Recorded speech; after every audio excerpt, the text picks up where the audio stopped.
Our vision is to be a church that is really a community that is friendly, where people can come from every walk, every background, just as they are. We want to build a group of friends, just having fun, a place where it's not judgmental, where people can come and learn and grow in their own way, in their own time. There's no starting point.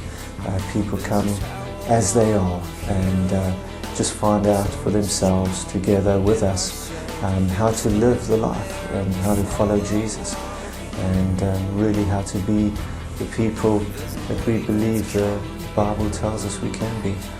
So it's just about having fun and living life together.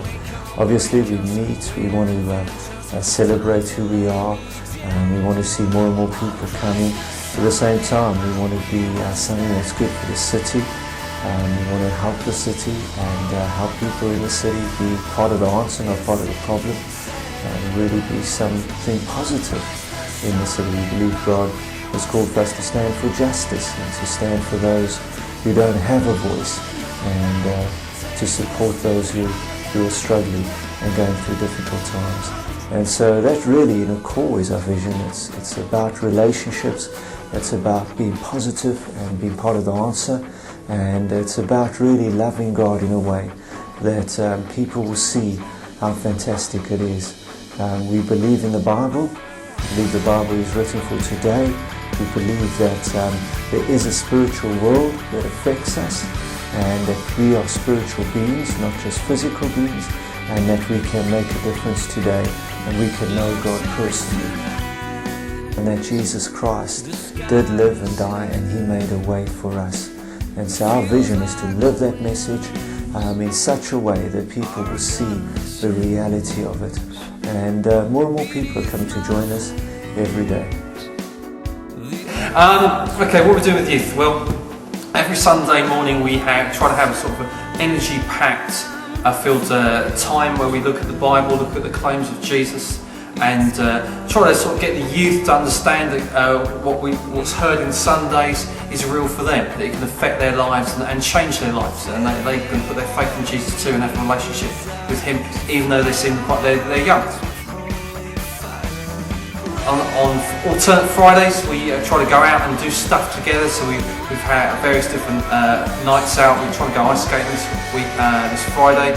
We've had karaoke, and which is quite messy, and we had various other sort of fun-packed events which we try to get them to bring their friends to. You know, it's just social and relaxed.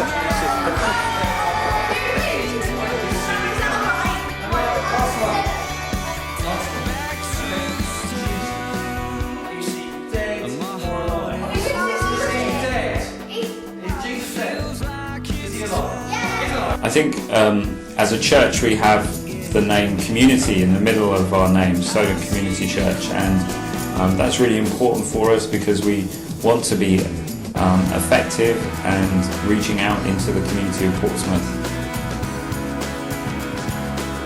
Probably our most significant way is through our free family fun day that we've run 6 times now on an annual basis. And the last 3 years we've done that over Victoria Park, and that's been great fun, but it's also been very challenging. We get 3,000 or 4,000 people coming to it with 100 helpers. We're rushed off our feet from about 6 in the morning until about 8 at night, but we have great fun. And last year the mayor opened, and we just had the stacks of people right from 11 o'clock.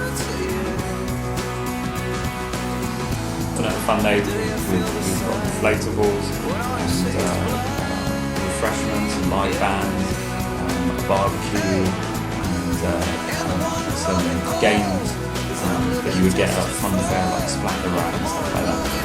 Well, why do FP? Yeah. I really wanted just to give a year as to God as just some sort of like offering, and just to kind of call his bluff because he told me to do it, and just go, okay, well, you're going to bless me. And he is. It's challenging in all sorts of ways, mostly on character issues and stuff, and giving up time. But it's really good and really rewarding. And halfway through, I've got no complaints. Telling the angels, look, and then you're probably thinking, what kind of thing? But God is there, stood, looking like a father when his child takes their first step. It's that kind of thing, tiny little thing. It's just suddenly seeing how that exactly described what had been going on in my life. I mean, I'd been undercut. Satan brought me down. We tried to get the foundations. In the end, I'm a lot happier now. 6 weeks on, it's pretty hard to believe that I haven't had a cigarette the whole of that time. With God's help, I'm hoping to make it at least another 6 weeks.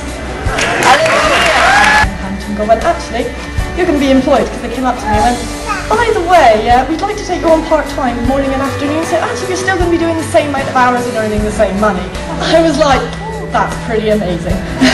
And so he was like, okay God, you want me here, you're keeping me here, so tell me why I'm here. And recently I've been making like really good friends in the office, and we're just having such a laugh. We do things like have boys and Mexican weddings and stuff, and we phone each other around in the office and just stand up and it's great. So God had upped my pay to match my giving, and he had just totally looked after it. Jesus, we're going to move because we've been praying for this. So I was just there in faith, just like, come on God, you've got to do this. I just laid hands on him. I was just like, Lord, just move, blah, blah, blah. We all got around that and we started praying. And as we were praying for him, he started moving his arm. And we were just like, more and more. And he was just like, yeah, this is brilliant. And at the end he was just like, you're all coming with me, but because his elbow had completely healed and completely moved. And it was amazing. And your prayer life is going to like just triple in size after this 40 days. And I would say anyone who hasn't been to a prayer meeting, you have got to come, because they are like a day. It's like, and this woman had just become a Christian, and she had the faith to rise, like, to call on God and to get him to rise her son from the dead. And I was like, that's incredible. Hillshow starts coming out of my thing, and these two guys are like, what music's that? And it's just the worst answer I've ever given in my life. And I said, it's a band called Delirious, and it's Hillshow. Oh, I did, yeah, it's just some indie band. Played on the radio. God saying to little steps and things like that, and I didn't even know what that meant.